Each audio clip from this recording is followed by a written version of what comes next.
全民穿越公路求生游戏，每个人面前都凭空出现一只手提箱，打开就能选择任意车型。当所有人都争抢着选择各种超跑时，而你却转身选择了一辆50宏光，其他人都夸你是个宝匹龙，你嘴角反而翘了起来。那群人根本不懂，在公路求生里，油耗低、底盘高才是真正的硬实力。此时，一块巨大的虚拟屏幕浮现在你眼前。荒路求生规则，简单来说没有规则，唯一的要求通过获取资源活下去。你扫了一眼，便踩下油门驶了出去，跑了100十里路。你瞥了一眼油表，指针几乎纹丝没动，不愧是神车啊！你拍了拍方向盘，100公里1.5的油耗，可不是吹的。就在这时，路面前方出现了一个木箱，你把车停稳，走过去打量了一番，应该就是资源箱了。你从后备箱摸出一把木锤，抡起来砸了2下，木箱纹丝未动，箱面上浮现出25的提示。你咬咬牙，又狠狠补了一锤，提示变成了35，箱体终于裂开一道缝。正在这时，脑海深处突然炸开一道冰冷的声音：恭喜宿主绑定无限增幅系统，每件物品可增幅1次。你愣了半秒，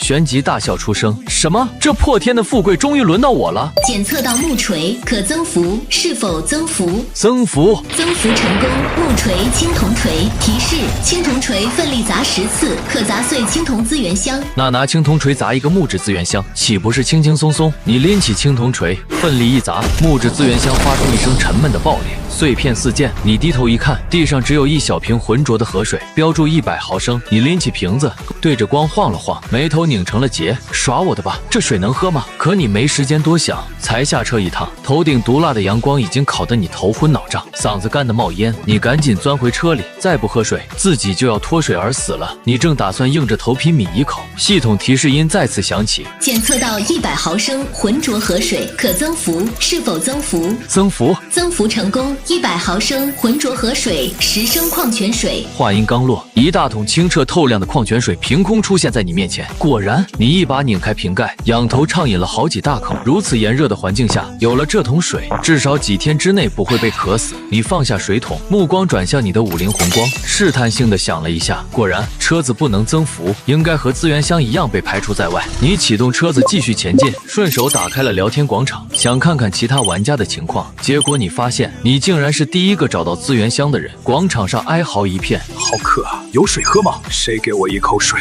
我出去给他转2个亿。谁给我水喝，我出去就嫁给他。有人有油吗？我可以给你报身份证，给我一点油，我可以教你唱跳 rap， 还有篮球。你看着这些条件，摇了摇头。在这个游戏里，钱和女人都是身外之物，只有资源才是真理。这时，一条消息引起了你的注意：我得到1升劣质汽油，但我的帕加尼巨神是顶尖超跑，劣质汽油根本用不了啊！你眼睛一亮，立刻点开他的主页，发送私信：你用不了的话，我拿1升矿泉水跟你换，怎么样？对方丝毫没犹豫。玩家陆万成发起交易，是否接受？接受。1升劣质汽油出现在车内，检测到1升劣质汽油，可增幅，是否增幅？增幅，增幅成功。1升劣质汽油，50升精炼汽油。你倒吸一口凉气，不仅质量从劣质提升为精炼，数量竟然也翻了50倍。精炼汽油浓度更高，更耐用，而你的50神车本身油耗就低，这些燃油够你跑很久了。你心情大好，直接打开了空调，冷风呼呼地吹着，你舒服地靠近座椅。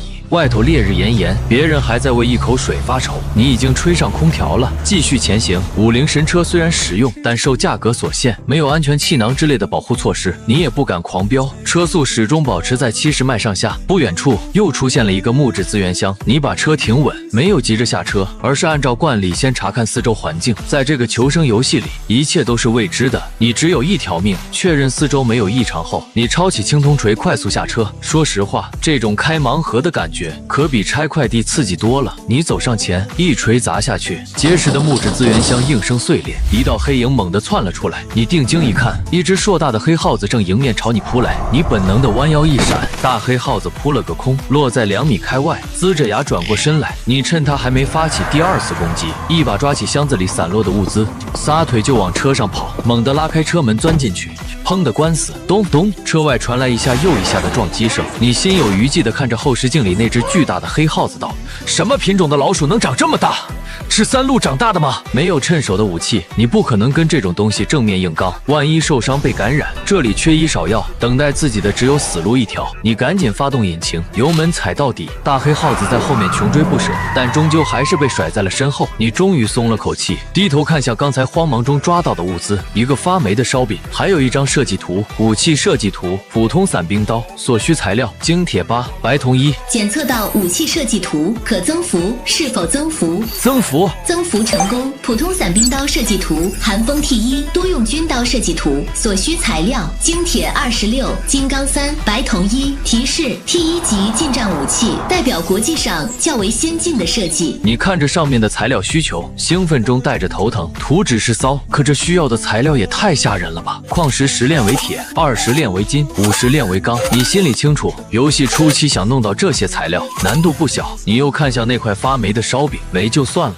关键还跟那只大黑耗子待过，要不是有增幅系统，你早扔了。增幅成功，发霉烧饼烤馕100，一大堆金黄酥脆的烤馕瞬间堆满了车内，香气扑鼻。你来到这里还没吃过东西，抓起2个就往嘴里塞，狼吞虎咽。吃饱之后，你简单盘算了一下现有物资，随即做出一个决定，打开交易广场，发布悬赏任务。玩家林毅发布悬赏，悬赏范围：精铁、金刚、白铜及各类金属资源，每一种金属资源可兑换矿泉水100毫升或烤馕1张，悬赏池矿泉水3升，烤馕20张。消息一发出去，私信便陆续涌了过来。林毅大佬，我这有一条小皮鞭，能不能换你一张烤馕？林毅哥哥，我还是个处，我很好的，给我100毫升矿泉水和1张烤馕，我今晚就是你的了。你面无表情地划过这些消息，不是在原来的世界了，你对这些毫无兴趣，现在需要的只有资源。过了一会儿，悬赏提取区终于有了收获，一块普通的铁，你拿出来，直接增幅。增幅成功，普通铁精铁6。离打造武器又近了一步，你信心满满，但也知道不能干等着，于是开着车哼着歌继续往前走。行驶了一段时间，又发现一个木质资源箱，你下车小心翼翼地走过去，一锤砸开箱子，然后立马跳开，没有怪物，只有一瓶100毫升的普通水，还是水资源，不错。增幅成功，100毫升普通水，5升盐汽水。盐汽水，你眼前一亮，在中暑和脱水环境下，盐水是最好的恢复手段。缺少盐分不仅会体弱多病，浑身无力，严重时甚至会休克。你大口灌了一口盐汽水，顿时神清气爽，回到车上继续前行。眼看日头西沉，你决定找个安全的地方停车过夜。开了1天的车，确实需要休息。你把车停好，打开交易广场，清点悬赏成果，收获普通铁6，普通钢1。果然，越来越多的人开始发现金属资源了。你立马取出来增幅，增幅成功，获得精铁26，金刚4。金刚居然还多出一块，意外之喜啊！现在离打造寒风 T1多用军刀只差一块白铜了。你看了看周围漆黑的荒野，再次检查车锁，确认安全后，闭上眼准备入睡。第二天天刚亮，你便打开交易广场，没有你想要的白铜资源。打开聊天广场，今天的气氛格外沉闷。昨晚几个还能叫得上名字的活跃玩家全都没了动静，应该是凉了吧？你低声嘀咕，估计是夜里出去搜物资遭的。经过一夜的残酷淘汰，很多玩家终于接受了现实，纷纷发言：只有手握资源才能活。新的一天从搜资源开始出发，今天一定要弄到金属资源。看着这么多人心甘情愿地为你打工，你不禁感慨，这就是当资本家的感觉吗？与此同时，另一辆车内，一个妩媚的声音响起，那是全网知名主播柳梦瑶。不愧是我榜一大哥，真是我的真命天子，竟然找到了白铜。他对着屏幕娇声说道，随即话锋一转，眼底闪过一丝精明。一定要拿这块白铜狠狠敲诈林毅一笔。他对着私聊频道撒娇。对呀，那家伙现在过得可真滋润。这样吧，换到的资源我和你平分，怎么样？遇到你真好，我做你女朋友啊。对面的老哥听得心直痒痒，想都没想就把白铜交了出来。然而白铜刚到手，柳梦瑶立刻把对方拉黑了。他看着手里的白铜，懒洋洋地笑了一声。男人果然一个比一个好骗，白铜这么稀有的资源，我随便几句话就拿到了。随即他在聊天广场公开发消息，林毅，我这里有你要的白铜，想要乖乖拿出5升矿泉水和3天的食物，否则你永远也别想得到。这明目张胆的敲诈令聊天广场瞬间安静，所有人都在等你的回应。你盯着这条消息思忖了一会儿，还真是狮子大开口，但没有白铜，武器就造不出来。你正打算咬牙加码悬赏时，一条私信突然弹了出来，发送者陆万成。兄弟，你急需稀有金属白铜吗？是的，你回了2个字，下一秒一个交易请求出现在面前，你愣住了，对方没有提任何交换条件，也就是说这块白铜陆万成要白送给你。你心头一暖，这家伙还挺靠谱。你没有犹豫，在交易栏里放上了5升精炼汽油、1升矿泉水和5张烤馕，然后点击确认，交易成功。你给陆万成发了条私信，我不能白要你的东西，这些物资你收下。太多了，兄弟，我不能收。收着。陆万成想了想自己和妹妹的处境，最终还是没再推辞。那就谢谢兄弟了。林毅，我真不知道怎么报答你，以后你要是需要什么稀有资源，都先找我，我一定帮你留意。材料齐了，你撤掉了悬赏任务，拿到白铜后，你试了一下，果然不能增幅。提示：仅可增幅从资源箱中开出的物品。那这块白铜是怎么来的呢？你琢磨了一下，算了，先把武器打造出来再说。原本你还想等武器造好后再增幅一次，看来是行不通了。你打开寒风 T1军刀设计图，投入所有材料。恭喜玩家林毅打造出 T1级寒风军刀，是否全区通告？你一愣，立马选择不通告。闹呢？这可是无规则求生游戏，傻子才会在前期暴露自己的底牌。话音刚落，一把军刀凭空出现在你手中，入手冰冷，宛如玄铁。你举起刀，看了一眼刀刃，锋利的仿佛连目光都能被割伤。试试。你环顾车内，不行，这些都是重要物资，不能糟蹋。于是你下车，环顾四周，最后目光落向地面。你单手握刀，刺入公路路面，插入，拔出，一气呵成。路面像老豆腐一样被轻松贯穿，一度让你怀疑自己刺的不是柏油马路。有了这把刀，安全感满满。你满意的收刀回到车内，打开聊天广场，发现已经炸了锅。林毅大佬，怎么取消悬赏了？是啊，我刚找到一块铁矿，可我现在需要水啊！求求了，恢复悬赏吧，有机会人家一定给林毅大佬生猴子。楼上腐女走开，像林毅大佬这种品味极高的男人，一定喜欢我们书香门第的女孩。书香门第，林毅大佬，我是舞蹈生，懂的都懂。你嘴角一笑，被这么多人追捧的感觉确实不赖，但你重新上架悬赏，可不是因为被甜爽了。你清楚，随着时间推移，别的玩家也会获得设计图，到时候金属资源的价格会疯涨。趁现在赶紧收割一波。你再次拿出3升水和50张烤馕作为悬赏奖励，规则不变，每一块金属兑换100毫升矿泉水或1张烤馕，然后你继续开车上路。丁，交易到账炼铁1。丁，交易到账稀有金属白铜1。丁，交易到账普通钢1。资源源源不断的入账。就在这时，你余光瞥见路边杂草堆后面一个青色的箱子若隐若现，青铜资源箱。你拿出青铜锤，谨慎地下了车，走到资源箱旁，深吸一口气，开始用力猛砸，1锤、2锤、10锤。箱子碎裂的瞬间，你握紧军刀，猛地向后跳开，警惕地扫视四周，没有危险。地上散落着2样东西，一个医用急救包和一片指甲盖大小的甲片。你弯腰拾起物资，正准备转身上车，背后的荒草丛突然传来沉重的响动，连脚下的地面都在颤抖。你瞳孔一缩，后面那东西个头绝对不小，你头都没回，拔腿就跑。风声裹挟着野兽的嘶吼灌入耳中，你余光一扫，一头獠牙外翻的巨型野猪正朝你冲来。去他妈的，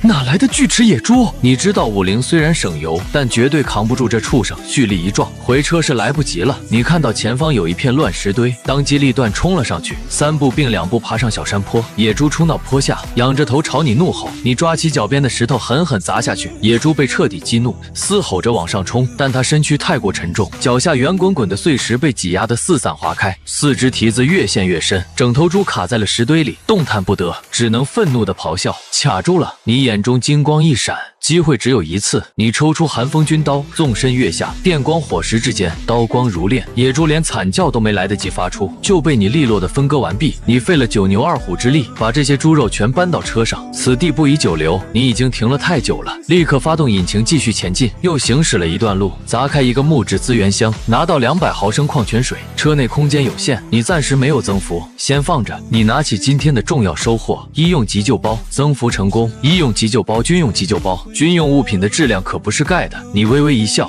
将急救包妥善收好，然后你看向那块小甲片，检测到反应装甲碎片，可增幅。是否增幅？你倒吸一口凉气。什么？这是主战坦克才会装备的反应装甲？发达了！增幅，增幅成功。反应装甲碎片 T3级复合防爆甲板80。恭喜玩家林毅获得 T3级复合防爆甲板。是否全区公布？不公布。然而下一秒，全区公告：恭喜编号123271，玩家成功打造 T3车用装备1720，车载装备功能开启。你直接愣了。不是说不公告吗？好在只显示了编号，没有暴露身份。你长舒一口气，随即注意力被新功能吸引。车载装备，你打开功能页面，发现竟然可以更改车辆组件，载具主架构能被防爆甲板替换。你立刻执行替换。车的外观没什么变化，但隐形的防爆甲板已经覆盖在了车身上。虽然要完全包裹整辆车还需要120块，但至少现在主驾驶位已经被保护起来了。T3级复合防爆，不说能扛住坦克炮，挡几发步枪子弹还是轻轻松松的。你满意的拍了拍方向盘，目光落向后座堆着的猪肉，肚子适时的叫了一声：今晚吃烤猪肉。你打开交易广场，发布新的悬赏，悬赏目标：木炭、火鸡、调料、烧烤架等烧烤道具，每样可兑换100毫升水或1张烤馕。为了以防万一，你又下车去捡了20-30根野生木柴，荒山野岭的，数目不少，木柴倒不难弄。回来后打开交易广场一看，收获不错，烧烤架1，木炭3，孜然辣椒面200克，还有1瓶江小白。你笑了，江小白都有，好家伙！其他玩家除了生存必需品之外，这些杂七杂八的东西还真是不少。你取出木炭，增幅成功，普通木炭3，优质木炭100。你架起烧烤架，点上木炭，切好猪肉串上去，油脂滴落在炭火上，滋滋作响，香气弥漫在夜色里。你撒上孜然和辣椒面，再小酌一口江小白，惬意。然而聊天广场上却传来一条令人揪心的消息：我是陆万成，我妹妹她不听劝，夜里跑出去搜物资，被草丛里潜伏的巨蜥咬伤了脚，伤口被感染了。各位大哥大姐，谁有消毒药水或者急救药品？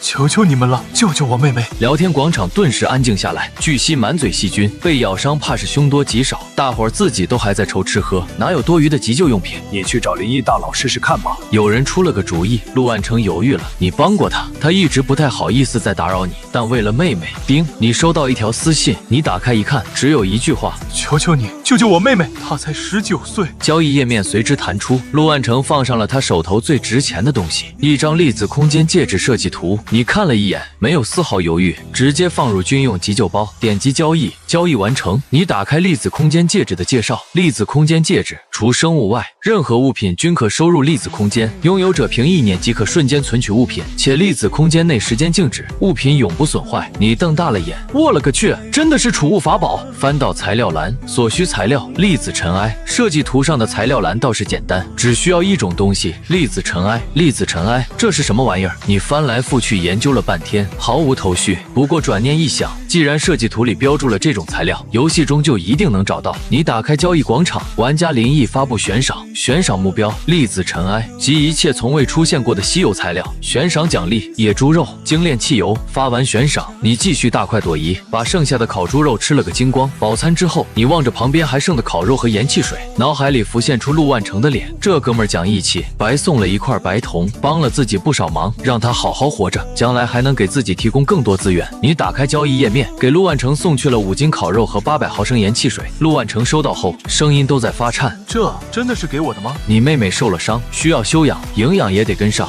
收着吧。陆万成千恩万谢地收下了。此时3000里外的一条荒路上，陆万成的妹妹陆婉晴淋成警校一枝花，用了军用急救包之后，身上的伤已经好了大半，此刻正靠在车座上，一手啃着烤肉，一手端着盐汽水，总算有了点活气儿。陆万成看妹妹气色恢复了些，笑着试探道：对了，婉晴，要不哥给你介绍个男朋友，绝对靠谱。陆婉晴白了他一眼：不要，老哥，我可是警校一枝花，还需要你介绍？陆万成收了笑，压低声音郑重叮嘱：对了，这个游戏里很可能有囚犯，你一定要藏好自己的身份，千万别让人知道你是警校的。知道了，哥。陆婉晴打了个哈欠，揉着太阳穴：我头有点晕。肾上腺素的药效就管这么一会儿吗？快把车锁检查一遍，赶紧休息。天亮了，武陵红光再次出发。你打开聊天广场，一条消息立刻引起了你的注意。我今天搜物资，在资源箱里找到了一个鸟窝，里面有2个蛋，羡慕有鸟蛋吃了。你们不知道，我正准备大快朵颐的时候，发现竟然是毛蛋，这玩意儿我可不敢吃。你眼珠一转，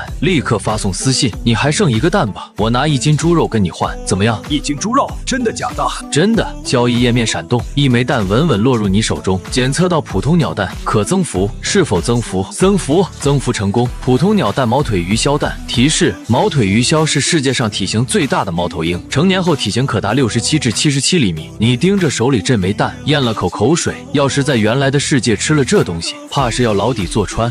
忽然，弹壳表面浮现一行金色文字：滴血可孵化。你拿起寒风军刀，在指尖轻轻一划，3滴鲜血滴落弹壳，瞬间被吸收得干干净净。毛腿鱼鸮已进入孵化期，预计孵化时间10小时。你小心翼翼地把蛋安放在副驾驶座上，然后继续上路搜寻物资。1个上午，你找到了3个资源箱，可惜2个是空的，只有1个开出了1包夹心饼干，增幅成功。夹心饼干奥利奥10包，下午运气好了不少，1块面包，100毫升普通水，甚至还开出1包退烧药。药物这东西多多益善，有备无患。你把这些物资统统增幅，增幅成功，获得肉松吐司面包20，纯净水10升，军用速效退烧药50粒。收好物资后，你的目光落向副驾驶上的蛋，孵化期快要结束了，蛋壳上出现了细密的裂纹，越来越多。咔嚓一声脆响，一只毛茸茸的小猫头鹰破壳而出，歪着圆脑袋看向你，一双大眼睛滴溜溜的转。你笑了，取出半斤猪肉放到他面前，小家伙一眨眼的功夫就全吞了下去，打了个饱嗝，缩成一团毛球，呼呼大睡。你摇了摇头，发动引擎继续上路，准备找个安全的落脚点休息。与此同时，不远处的荒路上，2辆越野车撞在了一起。坐在路边树旁的陆婉晴已经开始后悔了，没听老哥的话，伤势没完全恢复就跑出来找物资。而现在，3个剃着光头的囚犯正把他围在中间。1个光头翻完了车上的东西，嬉皮笑脸的走过来，手里晃着一件衣服。老大，你猜我在车上发现了什么？那是一件制服，临城警署学员。为首的光头脸色瞬间阴沉下去。临城警署，学员靠北，老子这辈子最恨的就是警署，弄死他！3人步步逼近。就在这时，一辆50红光缓缓停在了旁边。你透过车窗看见3个壮汉围着一个柔弱的女子，眉头微皱。你把寒风军刀藏在身后，推开车门走了过去。其中1个光头笑嘻嘻地迎上来，手背后却藏着一把匕首。兄弟，你也是来帮忙的吗？你刚想开口问是什么情况，昏暗中一道白光骤然刺来，匕首直奔你腹部。你反应极快，瞬间抽出寒风军刀格挡。T1级军刀的硬度可不是普通匕首能比的。叮的一声脆响，光头手上的匕首直接断成2半，唯一的武器没了。3个壮汉脸色煞白，转身拔腿就跑，连车子都不要了。你没追，在荒路求生里没了交通工具，离死也就不远了。你转身走向他们丢下的越野车，开始搜刮物资。身后传来一个虚弱的女声：我还没站起来呢，你就去舔包了，真的合适吗？你头也没回，继续翻找。5根火腿肠，我要王中王的。你嘟囔了一句。500毫升农夫山泉，有点甜。300毫升普通汽油，2包半华子，1根麻绳。你正准备收拾走人，目光忽然被角落里一小撮东西吸引住了，宛如碾碎的银屑，在微光中闪闪发亮。检测到稀有材料粒子尘埃，可增幅，是否增幅？你瞪大了眼睛，手都在发抖。什么？这就是粒子尘埃？增幅？增幅成功。粒子尘埃纯净，粒子尘埃30份，30份纯净粒子尘埃出现在掌心。你二话不说，立刻打开粒子空间戒指设计图。恭喜编号123271玩家打造出杰出级随身装备粒子空间戒指。是否全区公告？不公告。一枚极具机械科幻感的戒指凭空出现，稳稳套在你的手指上。你看着地上散落的物资，对着他们一挥手，心中默念收。所有东西瞬间消失。取出华子，1包崭新未拆的华子出现在手中。你仰头大笑，这笑声传出去老远。倒在地上的陆婉晴听得浑身一抖，差点又哭了。不会吧，这是刚出虎口又入狼窝了吗？你完全没注意到他的反应，依然沉浸在收纳的快乐中。收，给我收！几秒钟不到，车里堆积的大量物资全被吸进了粒子空间戒指。粒子空间里时间是静止的，食材不会变质。你想到那300多斤野猪肉，美滋滋的自语，以后我和小家伙天天都能吃新鲜肉了。储存问题解决了，你就能放开手脚大量囤积物资。接下来最需要的是设计图，尤其是热武器设计图。你打开交易广场，玩家临意发布悬赏，悬赏目标任何设计图纸，悬赏奖励精炼汽油，数量不限，来者不拒，一切可谈。随后你把刚搜到的杂物全部增幅，增幅成功，获得精肉火腿50，精炼汽油30升，华子2条，矿泉水10升，钢丝绳1，全部收入戒指。你点上1根华子，长长吐出一口烟，该找个地方烤肉吃了。你发动引擎，50红光驶离了现场。望着远去的车尾灯，陆婉晴直接呆住了。车上不是还有个空座位吗？可你已经一溜烟开出好几里路了，正沉浸在得到粒子空间戒指的喜悦中，满脑子都是再也不用担心空间不够用。等等，你猛地一拍方向盘，我的天，怎么把陆婉成的妹妹给忘了？你急忙减速掉头，一路飞驰回去。此时的陆婉晴因为伤势复发，已经开始发起了高烧。绝望之际，远处传来了引擎声，五菱宏光稳稳停在他面前。你走下车，陆婉晴仿佛抓住了救命稻草，挣扎着抬起头，帮帮我，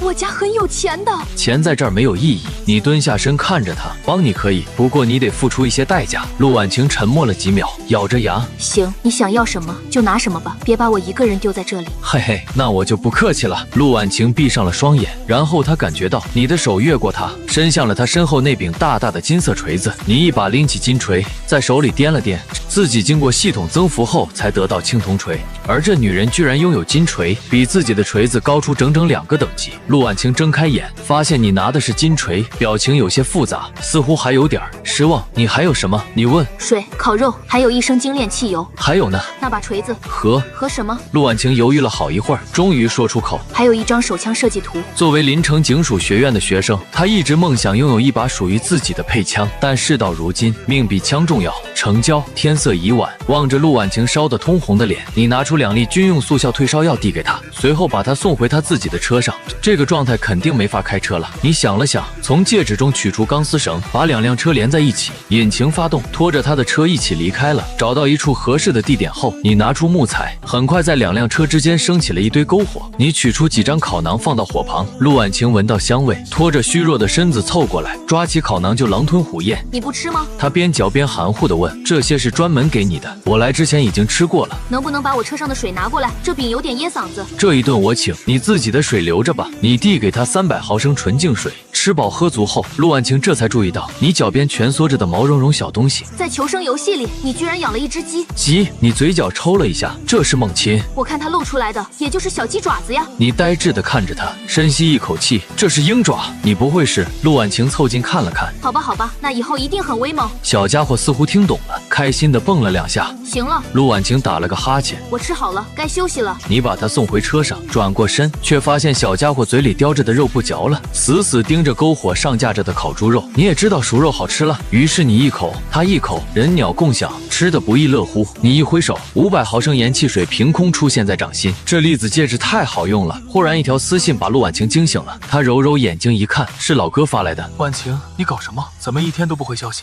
对不起哥，今天发生了点意外，被3个囚犯劫了。什么？你现在怎么样？没事吧？没事了，一个叫林毅的救了我。林毅？陆婉成愣了1秒，旋即松了口气。那确实没事了。陆婉晴正疑惑老哥为什么这么笃定，忽然一股烤肉的香气随风飘进了车里。他蹑手蹑脚下了车，从背后悄悄靠近。小家伙最先发现了他，立刻叫了起来。你吓了一跳，条件反射的一挥手，把面前的烤肉全收进了粒子空间戒指。刚一回头，就对上了陆婉晴瞪得溜圆的眼睛，死死盯着你的左手。你低头一看，左手还抓着一根没啃干净的烤猪排。你尴尬一笑，我解释一下，送你回车之后，我发现一只自己撞死的野兔，想着你也吃了药睡着了，就没打扰你。陆婉晴盯着你手里比兔子还大1圈的肉排，眼泪不争气的从嘴角流了下来。其实要不是你今天意外打造出了戒指，那几百斤野猪肉放在外面都吃不完，肯定会大方分给他。可这会儿刚体会到储物的快乐，一时没控制住囤货的欲望。你叹了口气，转身回车里取出3根精肉火腿，1瓶500毫升盐汽水和1包奥利奥，递给陆婉晴。那啥，烤肉真没了，大香肠你吃不吃？陆婉晴接过东西，你们便各自回到车里，锁好车门。你拿出那张手枪设计图，看着上面闪烁的可增幅标识，丝毫没有犹豫。增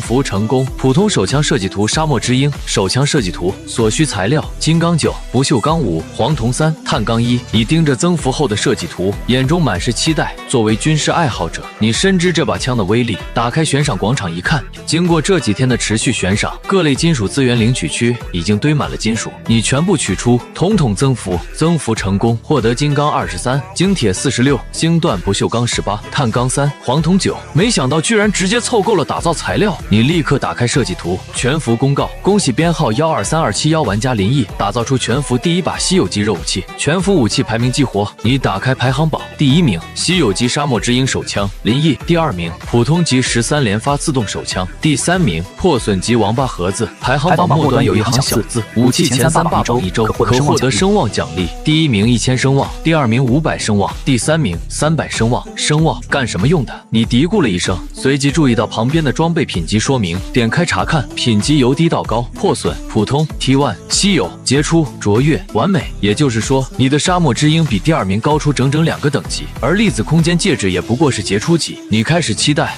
完美级装备到底有什么样的威力？虽然有系统在手，但资源箱里能开出什么，终归只能靠运气。想着明天一早就出发搜物资，你闭上眼养精蓄锐。第2天一早，你一睁眼就发现陆婉晴蹲在你的车门口。怎么了？我的车发动不了了。你叹了口气，只好让她坐上副驾驶。50红光出发。不得不说，陆婉晴这姑娘运气是真的好。车上多了她之后，你还没行驶多远，一个青铜资源箱就出现在了眼前。你拿起金锤走过去，一锤砸下，金锤砸青铜箱的威力果然不同凡响，资源箱干脆利落的碎裂开来。小心！陆婉晴突然在车里大喊，一只剧毒的箭毒蛙从碎片中蹦了出来。你眼疾手快，抽出寒风军刀，一道黑影闪过，箭毒蛙应声倒地。你松了口气，这家伙的毒素3分钟之内能毒死10个成年人，要是反应慢1秒，后果不堪设想。确认安全后，你取出资源箱里的物资，橘子、苹果、香蕉，增幅成功，获得爱琴海蜜橘100，极品红富士苹果100，东海岸大香蕉100。天天吃肉固然痛快，但水果里的维生素也是维持健康不可或缺的。你将水果全部收入粒子空间戒指，回到车内递给陆婉晴一个香蕉和一个橘子，又掏出一块大肉喂给小家伙。那块肉比小家伙整个身子还大一圈，他一口就吞了。陆婉晴目瞪口呆，这身体里装了一整个大胃袋吧？你们继续出发。没过多久，你从后视镜里发现3辆法拉利正从后方飞速追来，你的50神车比速度肯定跑不过跑车，只好停下。3辆法拉利呼啸着停在旁边，下来几个凶神恶煞的大汉，其中一个眼尖的一眼就透过车窗看到了车里的陆婉晴。老大，这次真有的爽！几个人齐刷刷望向车内，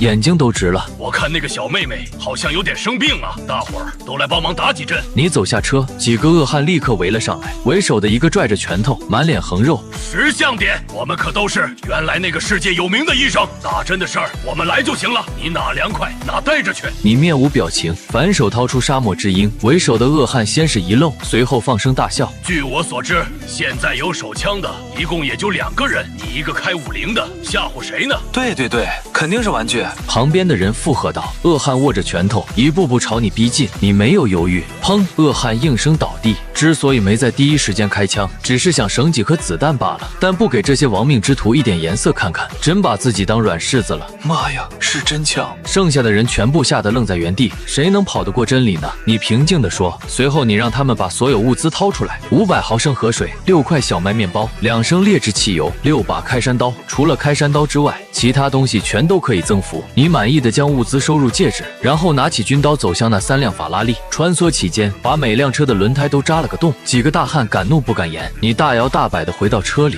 50神车继续出发。陆婉晴看着窗外被扎了胎的法拉利，忽然开口：话说，你就叫他小东西，没给他起个名字吗？你看了一眼全在后座上打盹的小猫头鹰，它喜欢夜里觅食飞翔，特点是无声，那就叫名字这种事以后再说吧。你打断了他。忽然，游戏主机的声音在所有玩家耳边同时响起，提示所有玩家注意，世界避障开始撤销，公路岔口开启。接下来你们遇到其他玩家的概率将大大提升，同时遇到资源箱和伏击野兽的概率也将大大提升。第一次受潮将在3天后爆发。组队、结盟、联合或许是不错的选择，当然如果你资源够多，装备够强，也可以单兵作战。你和陆婉晴对视一眼，都愣住了。你下车打开悬赏广场，之前大家觉得危险不大，都不愿意拿设计图换汽油，你把6把开山刀也放进了悬赏奖励里。受潮将至，很多人手里有设计图却没材料打造，图纸等于一张废纸。果然很快就有人联系你，我要换2把开山刀，3天的食物和一些药品。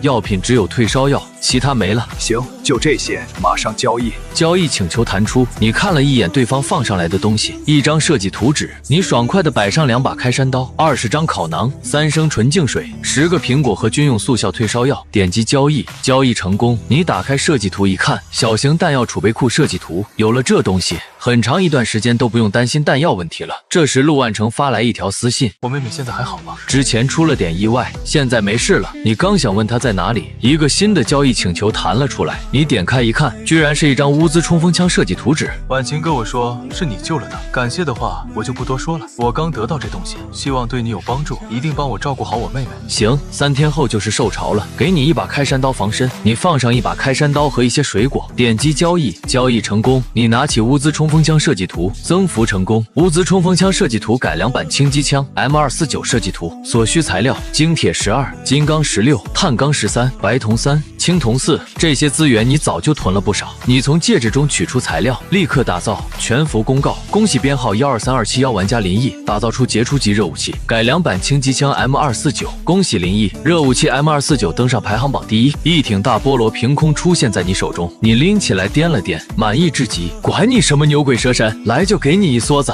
你抱着枪上了车，陆婉晴用崇拜的眼神看着你。你居然有大菠萝！继续上路，你刚踩下油门，后方忽然传来沉闷的牛叫声。牛！你疑惑地看了一眼后视镜，车速已经达到120公里每小时了，这绝对不是正常生物。3头身上布满厚重盔甲的巨牛正在车后穷追不舍。砰！车尾被狠狠顶了一下，你的防爆甲板只保护了车头，再被顶几下，50神车就得报废。你一把将大菠萝塞进陆婉晴手里，打！陆婉晴到底是警校学生，基因瞬间觉醒，她探出车窗，对着3头铠甲野牛就是一顿扫射。几秒之内，3头野牛全部倒下。你缓缓停车，走下去查看，只见野牛的尸体竟离奇消失了，地上只留下一块猩红色的结晶体和一块玻璃碎片。你走下车，拾起地上的2样东西，检测到普通防弹玻璃碎片，可增幅，是否增幅？这居然是防弹玻璃，增幅，增幅成功，普通防弹玻璃碎片。防爆玻璃8，你立刻打开车载装备功能，果然部件改装按钮不停闪动，载具普通玻璃可替换为防爆玻璃，是否替换？替换。50四周的8块玻璃瞬间加厚了5毫米，从外表几乎看不出变化，但你知道这层防爆玻璃的防护力已经今非昔比，顺手捡回来的碎片都这么好用，你感慨了一声，随后看向手中那块猩红色的结晶体，检测到特殊材料灵魂晶石，可增幅，是否增幅？你瞳孔骤缩，灵魂晶石，这是什么东西？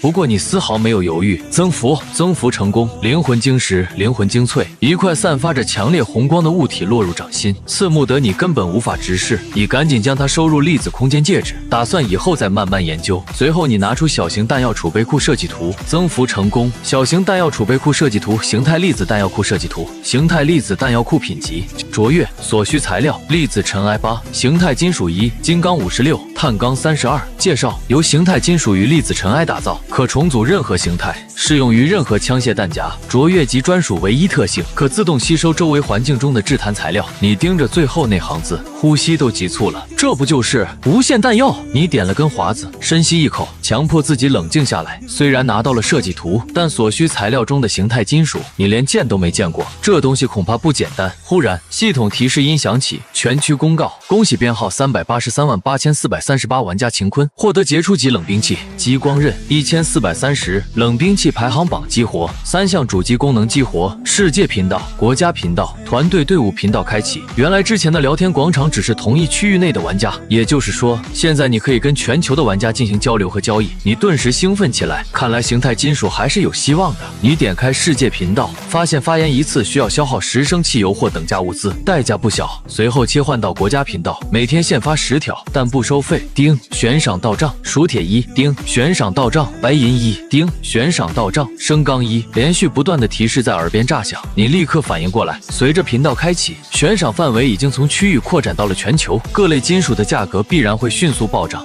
必须先下手为强。你当机立断，拿出暂时用不上的物资挂上悬赏：纯净水30升，野猪肉100斤，精炼汽油15升，作为荒路求生的必需品。没过一会儿就被兑走了大半，换回来不少金属，不过大多是常见品种，稀有金属寥寥无几。你只好继续开车出发，带着陆婉晴一路前行。沿途你遇到不少高等级资源箱，收获颇丰，其中包括3斤 TNT 炸药和一个急救包。为了犒劳陆婉晴，你特意拿出烤猪肉，但她这次没像往常一样狼吞虎咽，只是坐在那里愣神。怎么了？没胃口吗？陆婉晴站起身，神色黯然。我哥旧伤复发了，身边没人照顾，恐怕撑不了太久。林毅，明天帮我找到一辆车，我们就分开吧。你沉默了一瞬，点了点头。回到车内，你为了夜影一些食物，准备休息。忽然，远处传来由远及近的引擎声，渐渐清晰。你瞬间困意全无，抄起沙漠之鹰走下车，猫着腰朝声音音方向摸过去，只见一个男人浑身伤痕累累，靠坐在一辆熄了火的车旁，奄奄一息。你观察了一下，确认是华夏面孔，便走上前去。通过简短的交谈，你得知这人跟你同属一片区域，甚至还曾和你做过交易。后来在路上遭到了樱花国几个玩家的埋伏，被打成了这样。你把急救包递过去，男人摆了摆手，苦笑道：“不用了，我知道自己的伤活不过今晚了。”他顿了顿，目光变得有些恍惚。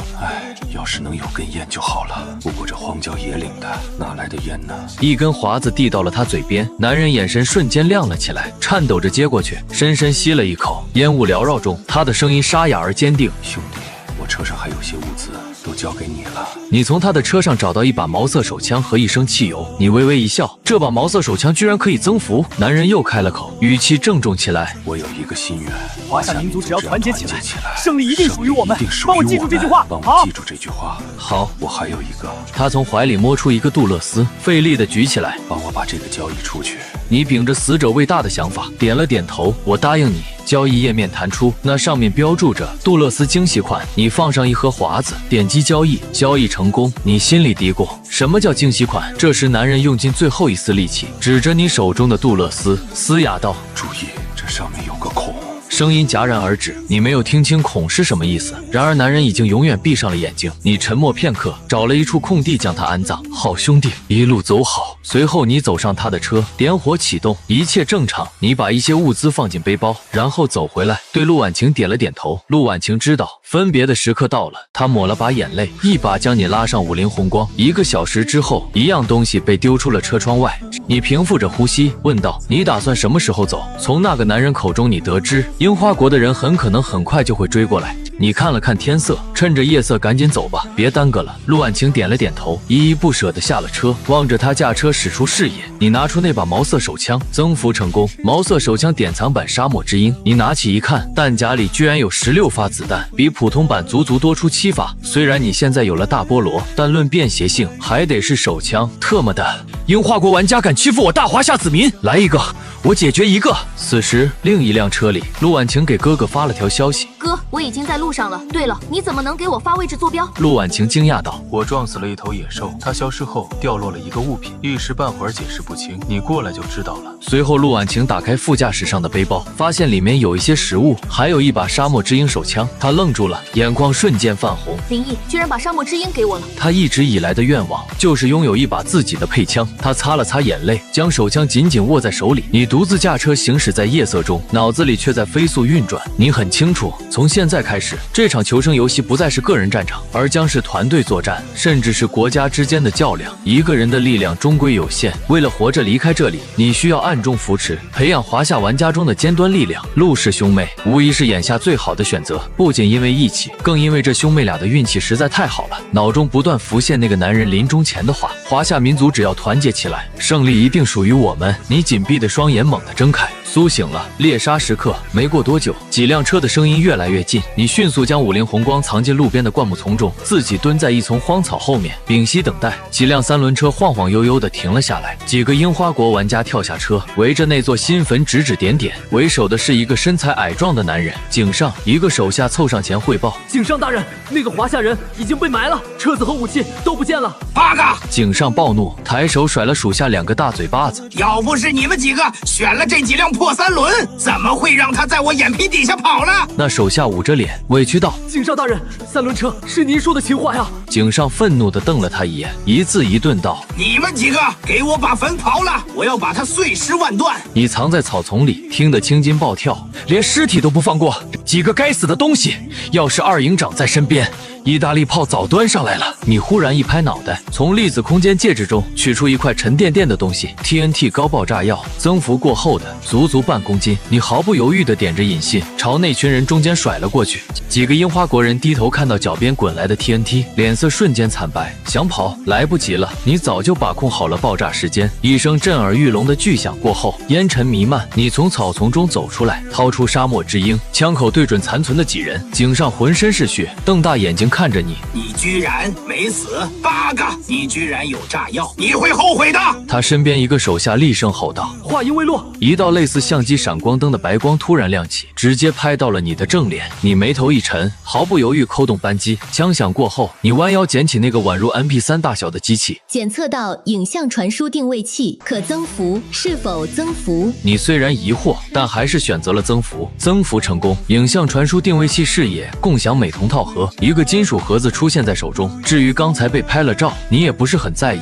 你清理了战场，收获6把各类冷兵器，其中最顺手的是井上之前用的一把太刀，虽然品阶不如寒风军刀，但好歹是长兵器。正所谓1寸长1寸强，1寸短1寸险。此外还有汽油、水源、食物，你通通收入粒子空间戒指。如今对你来说几乎什么都不缺，唯一缺的只有子弹。为了安全起见，你又往前开了100公里才停下来休息。你拿出刚增幅得到的视野共享美瞳套盒，打开介绍。视野共享美瞳，双方各佩戴1枚后，可实时共享对方视野。你直接惊呼出声，好家伙！你看向正在车顶熟睡的夜影，轻手轻脚的给小家伙戴上1枚美瞳。下一秒，你的视野中竟然出现了另一幅画面，你看到了自己的脸。你赶紧将夜影放到车外，通过共享视野反馈的画面，你清清楚楚的看到了夜影在车窗外看到的一切，就仿佛自己亲眼所见。要是夜影长大了，我岂不是能360度无死角？这时你忽然想起那块灵魂精粹，你从戒指中取出来，发现夜影似乎对这东西非常感兴趣，一直兴奋的蹦来蹦去。你试探性的把灵魂精粹递过去，夜影一口吞下，似乎非常满足。然而没过几秒，他突然昏厥过去，你顿时慌了神。不是吧，搭了一样特殊材料就算了，还把夜影给喂死了。检测到幼年毛腿鱼鸮普通基因，可增幅，是否增幅？普通基因？难道还有更高级的？你眼前一亮，增幅，增幅成功。幼年毛腿鱼鸮普通基因1级成长基因，2级迅捷基因。提示：基因增幅改造需8小时，期间尽量保持休眠。增幅过程中若被打断，将对增幅者产生不可逆转的永久伤害。恭喜宿主成功达成系统条件，触发新功能点缀。一连串的系统提示在脑海中回荡，你来不及查看新功能，赶忙低头看向夜影，只是睡着了，呼吸平稳，你松了一口气。系统，基因增幅有什么用？基因增幅至6级后，可激发生物返祖特殊能力，即将各种动物的天赋能力增强数倍。夜影的特殊天赋为弱化黑暗，能在完全黑暗的环境中捕捉一切信息，即夜视能力。你满意的点了点头，随后开始研究新功能。点缀，点缀功能，点缀过的物品将与宿主进行绑定，绑定后该物品无法对宿主造成伤害。消耗，每次点缀需消耗1天使用权限，仅可点缀可增幅或已增幅的物品。检测到典藏版沙漠之鹰可点缀，是否消耗1天使用权限进行点缀？点缀成功，典藏版沙漠之鹰已与宿主绑定。你犹豫了几秒，要不试试？你举起沙漠之鹰，枪口对准了自己，砰！枪响过后，你发现自己毫发无伤，你大笑起来。那要是把所有武器都点缀了，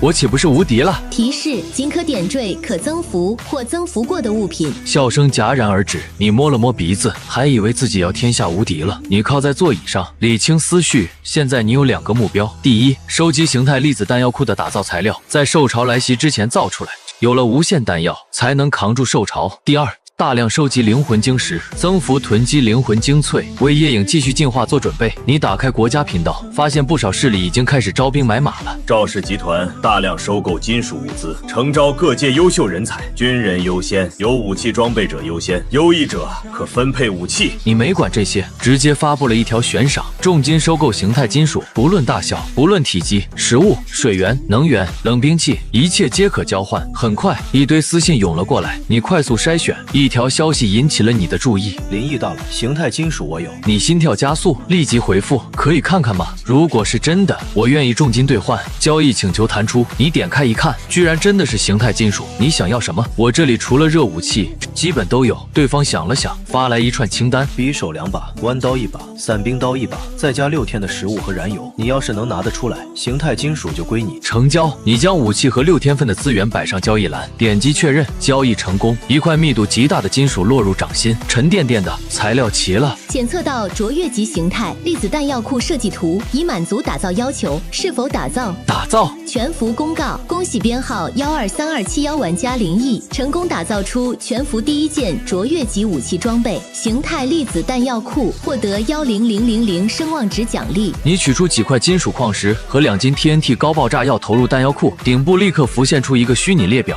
可制造9毫米手枪微冲子弹1200发或556毫米枪械多用子弹500发。你思考片刻，选择打造450发556毫米子弹和50发127毫米子弹。大菠萝用556，沙漠之鹰用127。你取出沙漠之鹰的普通弹夹，已经不需要这种了。形态粒子弹药库微微震动，瞬间重组成了沙漠之鹰弹夹的形状。50连发的典藏版沙漠之鹰。了解一下，你重新启动车子，继续往前行驶。大约1个小时后，前方路面上出现了一个银白色的箱子，在阳光下闪闪发亮。这难道是白银资源箱？你揉了揉眼睛，确认自己没看错，这还是你第一次遇到白银级别的资源箱。简单观察了一下四周环境，你拿着金锤走下车，金锤砸白银资源箱，只需要一锤，你挥锤砸下，资源箱轰然炸裂，里面滚出4个圆滚滚、黑乎乎的东西。你走近一看，检测到银河真空胎4可增幅，是否增幅？银河真空胎由21世纪比利时太空科研研究所设计的超未来概念轮胎，将耐磨与防滑性能开发至极致。增幅成功。银河真空胎3防：真空胎防爆、防烧、防扎。你的50红光现在除了车身防护还不完整之外，最大的弱点就是轮胎了。至于防爆玻璃，你之前已经用沙漠之鹰试过了，连痕迹都没留下。你打开车载装备功能，4个车轮图标上不断闪动着可替换标识，毫不犹豫替换。4只崭新的3防真空胎稳稳装上了50红光，轮胎有了3防，你信心满满，继续向前行驶。转眼到了第3天，受潮倒计时1小时，你早就开始寻找易守难攻的制高点了。找到一处地势开阔的小高地后，你又花了2个小时收集4周的木材堆在左侧作为掩体。50红光停靠在掩体后方，你正在做最后的检查。车内突然响起2声清脆的叫声，小家伙醒了。你收起保养好的大菠萝，拉开50的车门。妈妈，你浑身一僵，车里坐着的不是叶影，而是一个3、4岁模样的小女孩，大眼睛圆溜溜的，正冲你甜甜的笑着。说实话，要不是刚拉开车门就听到那声妈妈，你那把50连发的沙漠之鹰怕是已经吐出火舌了。小女孩见你愣在那里，又张嘴喊道：妈妈，我饿。你整个人都呆住了，不可思议的从戒指里取出一根精肉火腿递给她，同时在脑海中疯狂呼叫系统，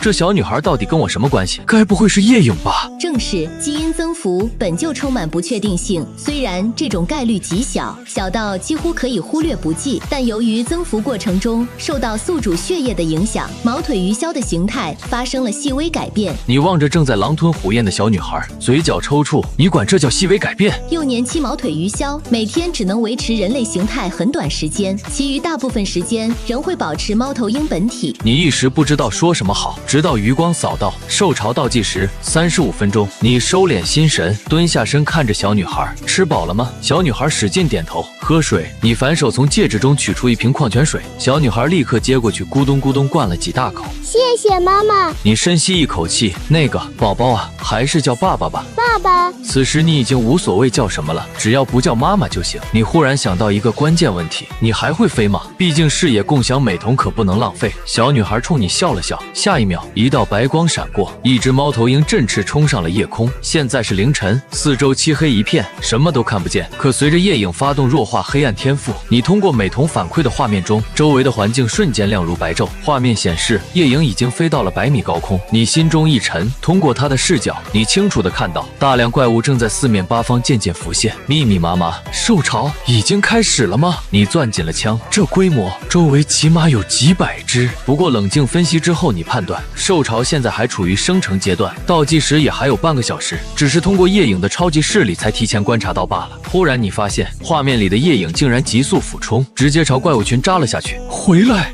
危险！你大喊一声，跳上50红光就往那个方向冲。可开了还没10里路，你慢慢停了下来。美瞳画面中，夜影周围的怪物已经全部倒下了，你目瞪口呆，这也太猛了吧！你让夜影收集怪物掉落的东西，自己马不停蹄地赶过去汇合。这时，一条私信弹了出来，发送者陆婉晴。林毅，受潮马上开始了，你那边怎么样？我从老哥那儿弄到了15发子弹，交易给你吧。一个交易请求随之出现，你犹豫了一下，拒绝了。我这边很好，受潮已经过去了。你哥的伤势怎么样？好多了，我哥组建了一支队伍，成员几乎都是退伍军人或者从事安保相关职业的人，你要不要加入？暂时不用。好，如果你需要什么材料或物资，跟我说，我一定帮你弄到。你思考了一会儿，眼下你确实还缺些东西，打造子弹需要的各种铅性金属，还有炸药、火药之类的原材料。你随即给陆婉晴发了一份清单过去：碳钢、木炭、无磷铅、硼矿石、火药、炸药。末尾补了一句：这些材料有多少要多少，定金先付你一部分。你打开交易界面，放上2把开山刀。好，弄到了，第一时间给你。此时距你2000公里之外，陆婉晴坐在车内，心里始终有些不安。对于哥哥新组建的队伍，他总觉得还不够稳当。哥，这几个新招的队员怎么样？能信任吗？陆婉成回头看了一眼正在持武器布防的队员，沉声道：这不是信不信任的问题，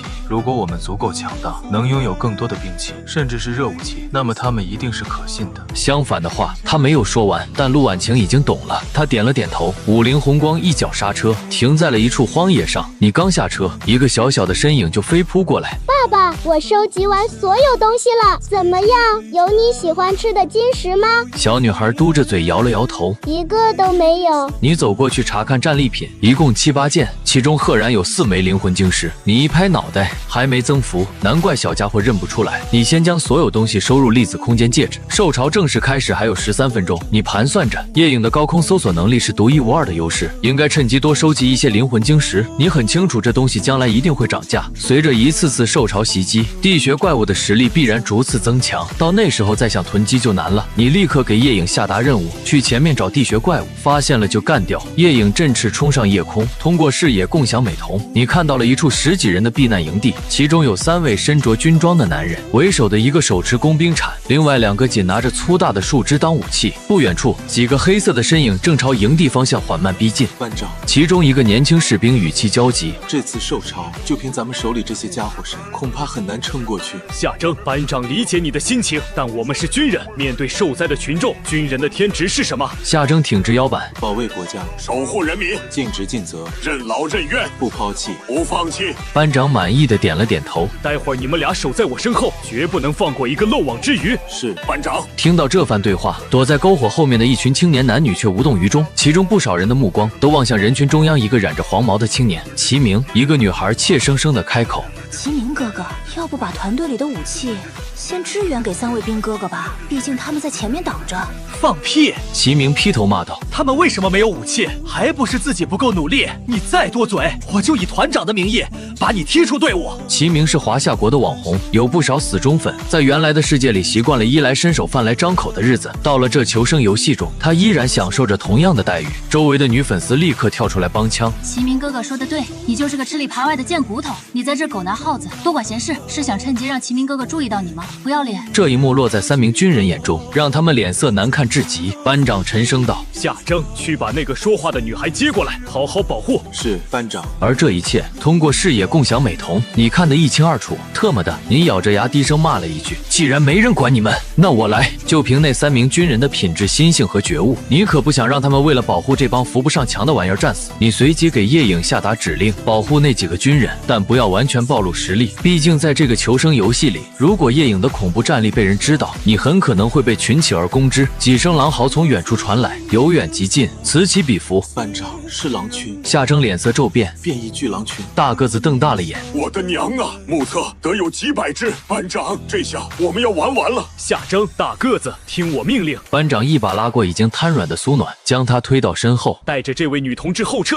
3人迅速依托地形退到一处高坎后面，避免腹背受敌。在原来的的世界，狼群畏惧火焰，但这里的地穴狼看到篝火后，不仅没有退缩，反而更加亢奋，仿佛他们对火光充满了憎恶。狼王一声长嚎，几十只地穴狼径直冲了过来。3名军人握紧手中简陋的武器，准备殊死搏斗。然而身后那群人却尖叫起来，齐鸣不断把自己的女粉往外推。去，挡住他们！这是你们得到我青睐的好机会，我和你们共进退。班长脸色铁青，转头沉声呵斥：“都给我闭嘴！”然而就在双方即将正面接触的瞬间，一道白色的小身影凌空掠过，稳稳落在狼群和军人之间。3名军人定睛一看，居然是个小女孩。班长大惊失色，不顾队形就要往前冲去救人。然而小女孩伸出小手往前一挡，奶声奶气的开口：“那个，我先讲2句。”她叉着腰，对着对面黑压压的狼群一字一顿地说：“你们已经被我包围了。”冲过来的班长傻眼了，躲在后面的齐鸣团队惊呆了，而屏幕前的你笑了，不愧是我从蛋养到大的闺女，像我。3个军人面面相觑，不是说老人和小孩不参与这次求生游戏吗？然而更诡异的是，狼群似乎真的被震慑住了，一动不动地盯着眼前这个小女孩。3名军人见状，也立刻停下了动作，屏住呼吸，又是一声嚎叫，打破了短暂的宁静。狼王再次下令，几只地穴狼率先发难，恶狠狠地朝小女孩扑来。该死！班长挥起工兵铲准备冲锋，就在这一刻，篝火骤然熄灭，一道白色身影凌空而起，在几个黑影之间飞速穿梭，电光石火之间，白影与黑影同时落地，离得最近的班长都还没看清发生了什么，只见地上已经赫然躺着几具狼的尸体，他正准备松口气，